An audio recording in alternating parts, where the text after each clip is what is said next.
from Aston on the Football Zone and to a midweek review reviewing all of the Premier League final day actions. Let's get straight into it. With Arsenal, and they absolutely thrashed Wolves 5-0. Granit Xhaka with 2, Bukayo Saka with the 3rd, Jesus and Kouyaté with the goals for Arsenal. And yeah, this was Arsenal at their best, absolutely destroying Wolves here. And yeah, it's just a shame we didn't see more of this Arsenal in the final few rounds of the season. Is that then we could have really seen a proper title fight in their hands, but in the end it wasn't to be. Wolves crashing out in a really disappointing way to end the season. But moving on into Villa 2, Brighton 1 at Villa Park to secure European football for Aston Villa. You got Douglas Luiz scoring the 8th minute before Brighton had a goal disallowed through VAR. Watkins made it 2. Ondav pulled one back though. It was a nervy end, but Villa just about held on, and I would say deservedly so, to get a Conference League place. The job Unai Emery's done there really can't be understated. So impressed to get a European spot. I know we're absolutely delighted with that. Always was or more on the end for them. And yeah, they've done it. What a great season for them. Brentford 1, Manchester City 0 was the score. At the Brentford Community Stadium, and it was a late goal for Ethan Pinnock that made a difference. Man City, I don't know, they probably had more of the game, I would say, but in the end they probably weren't hugely threatening. We didn't see the likes of Haaland and De Bruyne on the pitch, so yeah, wasn't Man City's strongest outfit, kind of resting players for the 2 cup finals, you'd say, but still, there's not been any better ways to end the season than a win over Man City, so credit to Brentford. Moving on then to Chelsea 1, Newcastle 1, and as we know, it's been a great season for one of these teams, and yeah, and an awful season for the other. And it was the Newcastle who took lead from Anthony Gordon. Great seeing him on the score sheet in the 9th minute before Trippier own goal made it 1-1 in the 27th minute. And yeah, in the end, Chelsea probably pressed quite hard for the winner, as did Newcastle. In the end, I'd say there wasn't much in it. A draw was probably the fair result. But yeah, just in the end, a bit of a dead rubber without much riding on it, really. Moving on into Palace 1, Forest 1 at Selhurst Park. And yeah, it was Forest who took lead through Anai in the 31st minute for Will Hughes in the 66th minute. Made it 1 apiece. And yeah, Palace really were pushing for the win here, but it just didn't seem to go in for them. A bit of disappointing for them not to get the win. But yeah, kind of another one with a bit of a dead rubber. Didn't cost them any places in the league. So yeah, not too much to be frustrated about. But for both these teams, I think just grateful in the end they stayed up relatively comfortably.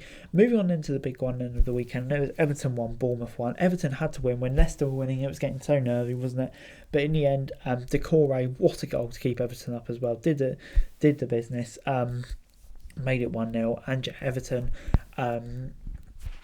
survive, and yeah, they can't keep doing this by the skin of their teeth, but in the end they survived. And yeah, it's a performance here that absolutely deserves to win. Great to see the Flames at full time, but I think that club knows that they need to improve going into next season. Moving on into the first relegated teams, Leeds won top 4. Harry Kane, Porro made it 2-0 before Harrison gave Leeds hope, but Kane and Moura made it 4-1. And yeah, Leeds were just so poor here, conceding so early on. And yeah, just letting Tottenham score 4 in what was a must-win game. Yeah, I can't lie, it is really poor from them. But Leeds, fully deserved to go down, really. They've made the best of it, and it's such a shame to see them back in the Championship. But for Tottenham, even though it's a good performance here, really disappointing to miss out on European football. It sounds like the awful season they've had too. Moving on into Leicester 2, West Ham 1. Harvey Barnes and Faze with the 2 goals for Leicester.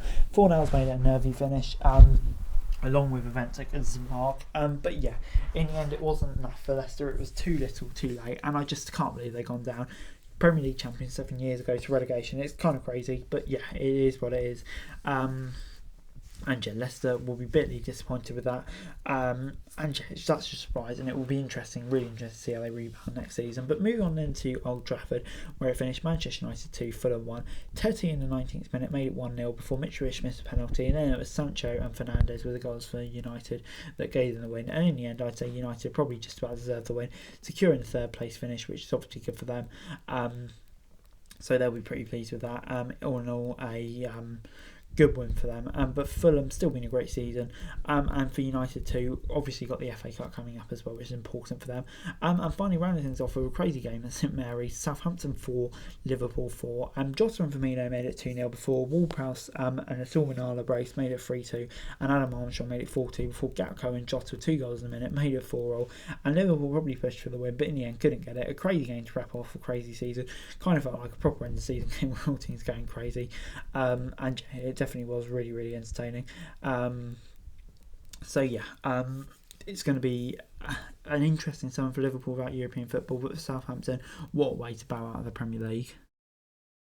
And finally, it was Coventry 1, Luton 1 in the Championship playoffs final on Saturday, but Luton winning it on penalties to get promoted to the Premier League. It was Clark who gave them the lead in the 23rd minute, Hamer he got in the 66th minute. Luton thought they won it later on in extra time, but it wasn't given. And yeah, all the perfect penalties were perfect until Dabo for Coventry, the sixth man to take, missed it, and yeah, gutted for him. I think Luton on balance of play just about deserved to go through. It's kind of a game of two halves, but yeah, Dabo absolutely gutted for him. But for Luton, what an unbelievable story. From where that club was a few years ago to be in the Premier League now, it's just quite frankly mental. And yeah, I cannot wait to see Kenilworth Road in the Premier League. It's going to be quite the spectacle. But yeah, an incredible end to an incredible journey for Luton. But anyway, guys, that's it for the video. Thanks very much for watching. If you like, share, subscribe, next lots of comments down below. If you want to share for daily football news and squad results, I'm never greatly appreciated. Thanks very much for watching. Peace out.